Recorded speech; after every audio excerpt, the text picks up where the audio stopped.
லைவ்ல இருக்குமா இப்போ? ஆமா. ஓகே. சரி, okay. வணக்கம் சௌந்தர்யா. வணக்கம். எப்படி இருக்கீங்க? நான் நல்லா இருக்கேன். நீங்க எப்படி இருக்கீங்க? எல்லாரும் நல்லா இருக்கும். ஸோ வெளியே வந்த பிறகு ரெஸ்பான்ஸ் எப்படி இருக்கு? ரெஸ்பான்ஸ் ரொம்பவே நல்லா இருக்கு. உள்ள இருந்தப்போ நிறைய யோசிச்சுட்டே இருந்தேன், வெளில வந்து எப்படி இருக்கும் அப்படின்னு. அதில் வந்து பயங்கரமா இருக்கு ரெஸ்பான்ஸ் தான். மக்களை மீட் பண்ணும்போது தான் எனக்கு பியூரான லவ் இருக்கு அப்படின்றத தெரிஞ்சதுனால எனக்கு ரொம்ப ஹாப்பியா இருக்கு. சவுண்டு கம்மியா இருக்குன்றாங்க, கொஞ்சம் சத்தமா வச்சுங்களா? இன்னும் இவ்வளோ சத்தம் போதுமா? ஆ. போதுமா? பயங்கரம். ஸோ நீங்கள் வெளியே வந்த உடனே ஃபஸ்ட்டு பண்ண விஷயம்னா என்ன? ஃபஸ்ட்டு பண்ண விஷயம் தூங்கினேன். நல்லா தூங்கினேன். ஆனால் எனக்கு தூக்கமே வரவே இல்லை. அதனால் நான் ட்ரை பண்ணேன். அதுதான் நான் ஃபஸ்ட்டு பண்ண விஷயம். அப்புறமா சாப்பிட்டேன். அமேசிங். பிக் பாஸ் 8ல உங்களுக்கு பிடிச்ச பர்சன் யார்? பிடிச்ச பர்சனா? கண்டஸ்டண்டா? கண்டஸ்டன்ட் நிறைய பேர் பிடிக்கும் எனக்கு. ஒருத்தர் தான் சொல்லணும். யாரை சொல்கிறது? ரயானை பிடிக்கும். அமேசிங். அன்ஷி பற்றி ஃபியூ வேர்ட்ஸ் சொல்லுங்கள். அன்ஷி வந்து பயங்கர அவங்க ஸ்வீட்டு. நான் இன்னும் வெளில வந்து அவங்ககிட்ட பேசல, அவங்க நம்பர் மட்டும் வாங்கி வச்சுக்கிட்டேன். அவங்க வந்து பயங்கர ஸ்வீட்டாக இருப்பாங்க. உள்ள ரொம்ப கேரிங்கான ஒரு பர்சன். உள்ளே வந்து எதுவுமே வச்சுக்க மாட்டாங்க. அவங்களுக்கு கோவம் இருந்தால் கூட வெளில வந்து சொல்லிடுவாங்க, இதுதான் உன் மேலே வந்து எனக்கு இதான் கோவமாக இருந்துச்சு. அப்புறம் ஏதாவது தப்பு நடந்தால் அது வந்து டைரெக்டாக வந்து கேட்டுருவாங்க. யார் என்ன எதுன்னு பார்க்க மாட்டாங்க. இப்படி தான் இருக்குமா, நான் இப்போ கேட்டால் தப்பாயிருமா அப்படிலாம் யோசிக்கவே மாட்டாங்க. ரொம்ப ஒரு பாசக்கார பொண்ணு. சவுண்ட் தீபக் பாண்ட் பற்றி சொல்லுங்கள். தீபக் அண்ணாவா? ஐயோ, அவர் வந்து ரொம்ப ஸ்ட்ரிக்டாக இருப்பாங்க உள்ளே இருக்கும்போது. அந்த சார்ஜென்ட்லாம் இருக்கும்போது நான் பயந்துகிட்டே இருப்பேன், ஏதாவது பண்ணிடுவாங்களோ திட்டுவாங்களோ அப்படின்னு. இப்போ கூட அவர்கிட்ட பேசுறதுக்கு ஒரு மாதிரியாக தான் இருக்கும். கொஞ்சம் பயந்து தான் பேசுவேன். ஏன்னா அவர் பேசுறதே அந்த டோன் இருக்கும்ல. ஸோ ஆனால் அவரோட நல்ல பாண்டிங்ஸ்லாம் இருந்தது.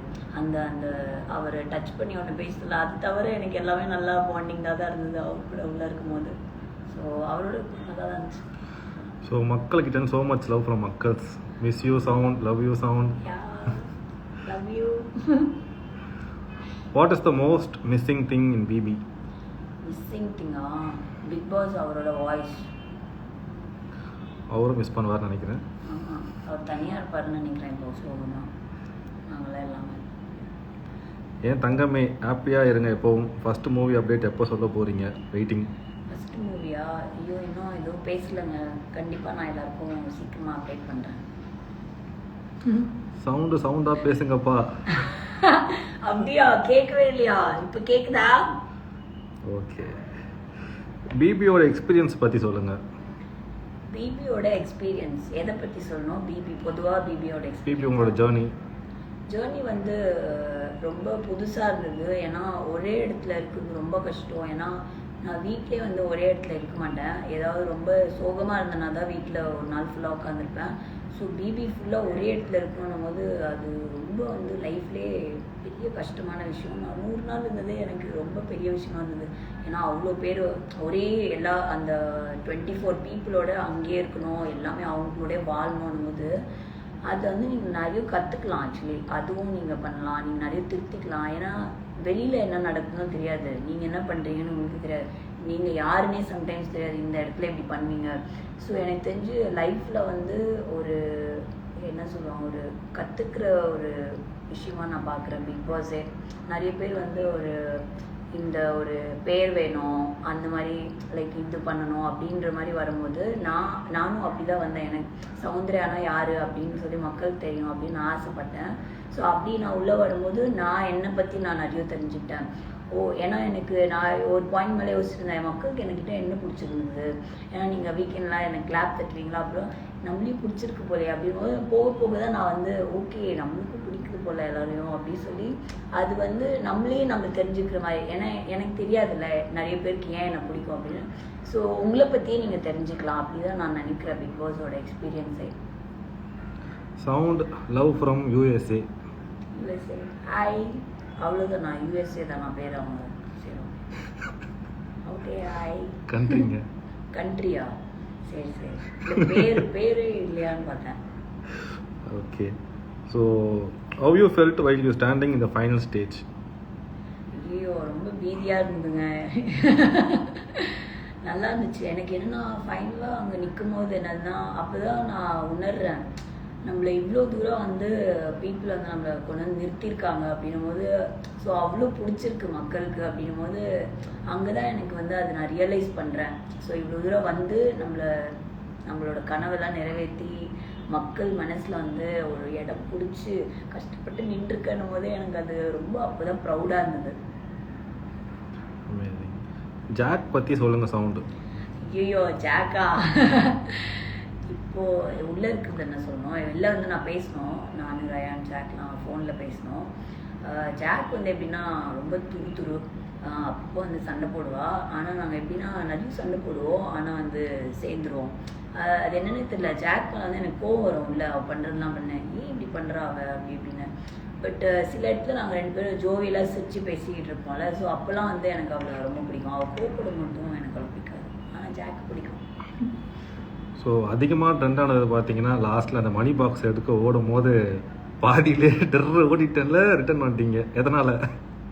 இல்லைங்க, ஆக்சுவலி என்னென்னா உள்ளே ஃபுல்லாக என்னை வந்து ரொம்ப தூண்டி விட்டுட்டே இருந்தாங்க. டாஸ்கில் ஜெயிக்கல இவங்க, கேம்லையும் ஜெயிக்கல அப்படின்னும் போது ஒரு பாயிண்ட்டுக்கு மேலே இவங்களும் ஏதாவது ப்ரூவ் பண்ணுவோம், நானும் ரிஸ்க் எடுக்கிறேன் அப்படின்னு சொல்லிட்டு பவித்ரா அவங்க ஓடுறதுக்கு முன்னாடியே எனக்கு ரிஸ்க் எடுக்க போகிறேன் நானும் அப்படின்னு சொல்லி ரொம்ப கான்ஃபிடென்ட்டாக நின்றுட்டேன், தைரியம் வந்துட்டு. அப்புறமா என்ன ஆயிடுச்சு, ரைட் டர்ன் எடுக்கிற பாருங்க, ஓடும்போது தூரமாக இருந்ததுங்க அந்த பெட்டி. ரைட் எடுத்துட்டு ஐயோ எங்கடா பெட்டி, எனக்கு பெட்டியே வேணாம் அப்படின்னு சொல்லி திரும்பி ஓடி வந்துட்டேன். நல்ல வேலை கொஞ்சம் தூரம் நான் இன்னும் போய் ஓடி வந்ததா கூட உள்ளே வந்திருக்க மாட்டேன் போல். அங்கேயே ஏதோ ஒரு டேர்ன் எடுத்ததுனால ஆண்டவன் புண்ணியத்தில் நான் தப்பிச்சேன். உங்களுக்கு ஃபஸ்ட்டு ஃப்ரெண்டான ஜெஃப்ரியை பிடிக்குமா இல்லை லேட்டாக ஃப்ரெண்டான ரயானை பிடிக்குமா? ஜெஃப்ரி தான் ஃபஸ்ட்டு ஃப்ரெண்டானா, ஆனால் ரயான் தான் வந்து எனக்கு பிடிக்கும். ஏன்னா அவனோட இருக்கிற பாண்டிங் வந்து எனக்கு ஜென்யூனாக இருந்தது. ஜெஃப்ரியும் எனக்கு பிடிக்கும், அவன் வந்து கொஞ்சம் திமிராக இருப்பான், அதனால எனக்கு கொஞ்சம் பிடிக்காது. ஆனால் ஜெஃப்ரியும் எனக்கு பிடிக்கும்னா ரொம்ப பிடிச்சது வந்து ரயான். உங்களோட ஃபேவரட் மூமெண்ட் இன் பிபி ஹவுஸ்? ஃபேவரட் மூமெண்ட் நிறைய இருக்கே, நிறைய பேருக்கு தான் தெரியும் ஃபேவரட் மூமெண்ட், எனக்கே தெரியாது ஃபேவரட் மூமெண்ட். ஆனால் எல்லாமே பிடிக்கும். பிக் பாஸ் போடுற கவுண்டர் சில டைம்லாம் சாரி மச்சா அப்படிலாம் வந்து கேட்டார், அதெல்லாம் வந்து க்யூட்டாக இருந்தது. அப்போ எனக்கு புரியவே இல்லை எதுக்கு இவர் சாரி மச்சான்னு கேட்டார் அப்படின்னு. இயரிங்ஸ் அப்போ தான் ஏதோ விழுந்துச்சு சொல்லி பண்ணார். அதெல்லாம் அவர் போடுற கவுண்டர்ஸ்லாம் எனக்கு ரொம்ப பிடிக்கும். ஐ மீன் என்கிட்ட மட்டும் இல்லை, நிறைய பேர்கிட்ட கவுண்டர்ஸ் போடுவார், அப்போல்லாம் அதை நான் ரசிப்பேன். அதுதான் ஃபேவரட் மூமெண்ட்ஸ். அந்த டைலாக் சொல்லுவீங்கன்னு புல்சை ஆம்லேட். புல்சை ஆம்லேட்டா? ஆம்லேட் அது என்னங்க டைலாகு? உங்களுக்கு உண்மையாலே புல்சை ஆம்லேட் தெரியுமா தெரியாதா? ஏங்க எனக்கு தெரியாதுங்க புல்சை ஆம்லேட்லாம். என்கிட்ட தாங்க வந்து கேட்குறான், வேணுன்னு எனக்கு தெரியாதுன்னு நினச்சி கேட்குறாங்கன்னு நினைக்கிறேன். உங்களுக்கு பிடிச்ச டாஸ்க்னா எந்த டாஸ்க்கை சொல்லுவீங்க? டாஸ்க்கு பிடிக்காத டாஸ்க்கா? எந்த டாஸ்க் பிடிச்ச டாஸ்க்? உங்களுக்கு பிடிச்ச டாஸ்க்னா எந்த டாஸ்க் சொல்லுவீங்க? ஐ திங்க் அந்த பவுலிங் டாஸ்க் நினைக்கிறேன், இப்படி ஊற்றி விட்டேனே அது, ஏன்னா அதுதான் நான் வின்னானு, அதனால எனக்கு அந்த டாஸ்க் பிடிக்கும். உங்களை எவ்வளோ பேர் லவ் பண்ணுறோம், அன்பு வச்சுருக்கோம், அதுக்கு உங்களோட ரியாக்ஷன் என்ன? என்ன கொடுக்குறது ரியாக்ஷனு? ரொம்ப தேங்க்ஸ்.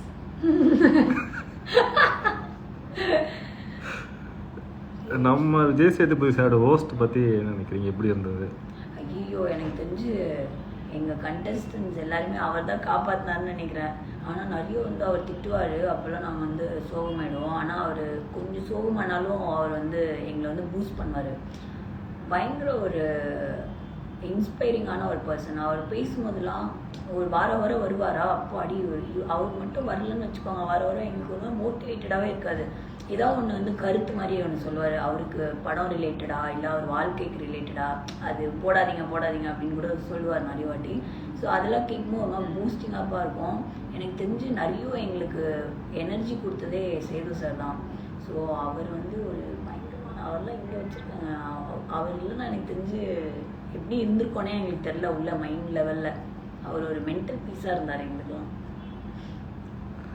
உங்கள் பேக்கரிக்கு போயிட்டு பப் சாப்பிட்டீங்களா? ஐயோ இன்னும் நான் சாப்பிடலைங்க.